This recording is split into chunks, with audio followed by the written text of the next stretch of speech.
एक कस्बे में एक विधवा अंधी औरत रहती थी। उसका एक बेटा था जिसके पालन पोषण की सारी जिम्मेदारी उसके कंधों पर थी।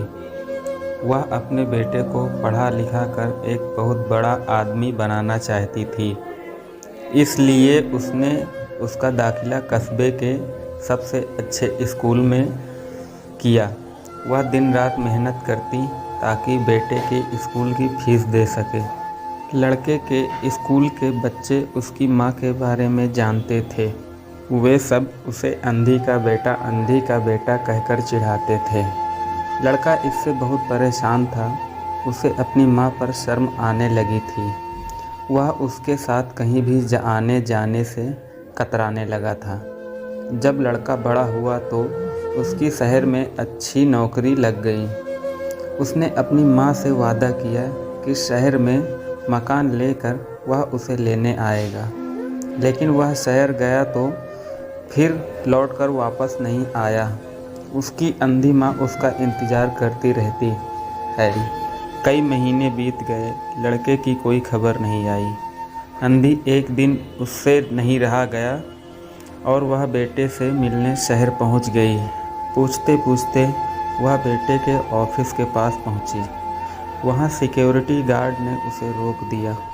अंधी औरत ने गार्ड को अपने बेटे का नाम बताया और बोली कि उससे जाकर कह दो कि गांव से कोई मिलने आया है। गार्ड ने जाकर उसके बेटे को बताया। बेटे ने ऑफिस की खिड़की से देखा तो उसे अपनी माँ गेट के बाहर खड़ी नज़र आई।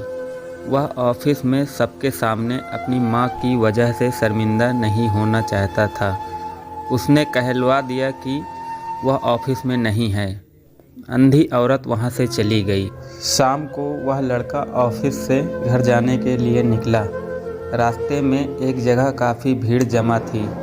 वह अपनी गाड़ी रोककर भीड़ के पास पहुँचा और तो बीच सड़क में अपनी माँ को मरा पाया। उसके हाथ में एक चिट्ठी थी जिसमें लिखा था, बेटा बड़े दिन हो गए थे, तेरी कोई खबर नहीं मिली।